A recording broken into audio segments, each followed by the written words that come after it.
Pemirsa, Disperindak Kabupaten Tulungagung terus mengejarkan penguatan IKM lokal di tengah pandemi. Salah satu IKM yang terkenal akan produk kuliner jenang adalah Jenang Jelita, produksi pusat oleh-oleh jelita muda Tulungagung yang selalu diserbu pembeli. Selain itu ada pula forum yang menjadi wadah para pelaku IKM Tulungagung untuk bertukar informasi dan dukungan, yakni Forum IKM Tulungagung.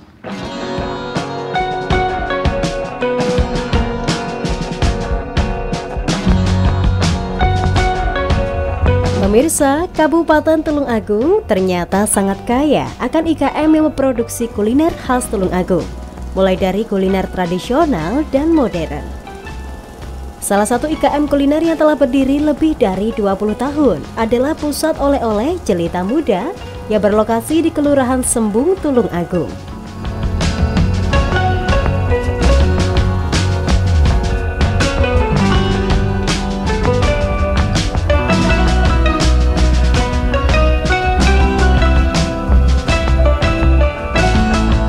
Pusat oleh-oleh yang dimiliki oleh Muhammad Alwi ini memproduksi berbagai kuliner tradisional khas Tulungagung dengan cara pembuatan yang masih tradisional.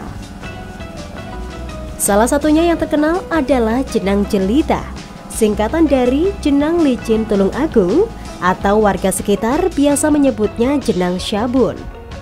Nama yang unik itu tak lepas dari sejarah terciptanya kuliner Jenang Jelita.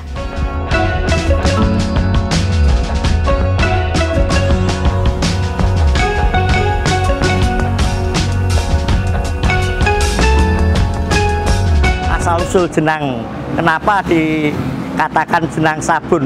Sebetulnya namanya jelita, jenang licin Tulungagung. Karena sales pertamanya Bu Saibun anak kecil bilangnya jenang sabun. Sebetulnya bukan jenang sabun, jenang jelita ya. Jadi itu warisan dari Bapak Haji Iskandar, bapak saya. Dan itu mulai berdiri sejak 1953.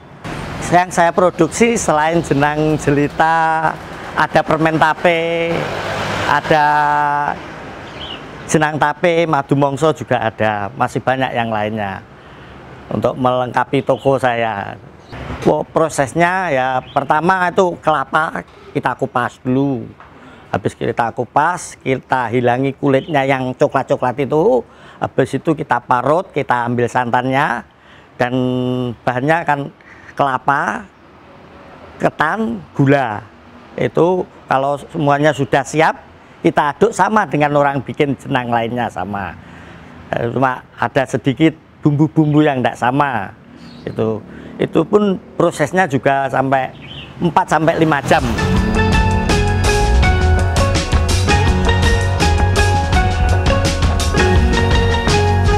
Pusat oleh-oleh Jelita Muda Tulungagung ini tetap mempertahankan proses pembuatan jenang secara tradisional. Dengan dibantu karyawannya, bahan-bahan pembuatan jenang jelita kebanyakan diproses secara manual dengan sedikit bantuan mesin. Terdiri dari 3 bahan saja, yakni ketan, santan, dan gula. Semuanya diproses secara tradisional.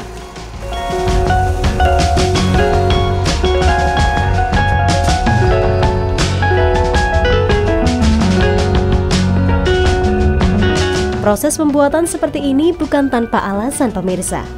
Cara tradisional dipilih karena bisa mempertahankan rasa dan tekstur khas jenang jelita. Apalagi pembuatan jenang sendiri membutuhkan waktu hingga 4 jam lamanya.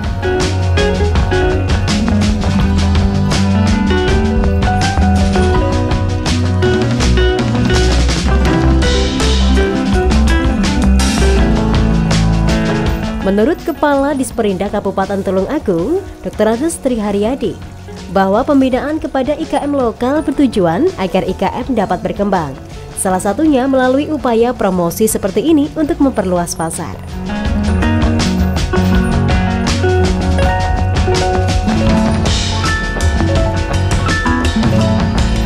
Ya, setelah nanti ada 4 jam, kita kalau melihat sudah tua atau belum, sudah matang atau belum tuh kita bulatkan dulu, diintir-intir gitu, habis itu didiamkan. Kalau udah melebar tetap bulat itu udah tua. Jadi kalau udah itu kita cetak, kita cetak. Kalau sudah dingin baru kita potong, Setelah potong kita packing. Nah, setelah kita packing kita siap untuk kita perdagangkan, kita jual. Ciri khasnya itu biasanya jenang itu kalau ndak pas ya, atau ndak sama dengan kita. Itu biasanya kalau dimakan badel di gigi, lengket. Kadang amis besinya tercium, terasa. Kadang minyaknya juga gitu, keluar komoh-komoh gitu. Nah, tapi kalau jenang jelita, itulah keistimewaannya.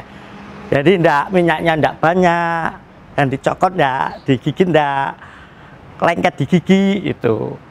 Ada bedanya dengan jenang yang lain. Makan jenang licin, Pak, ya? Iya, makanya dinamakan jenang licin. Memang kalau dimasukkan di mulut agak licin gitu.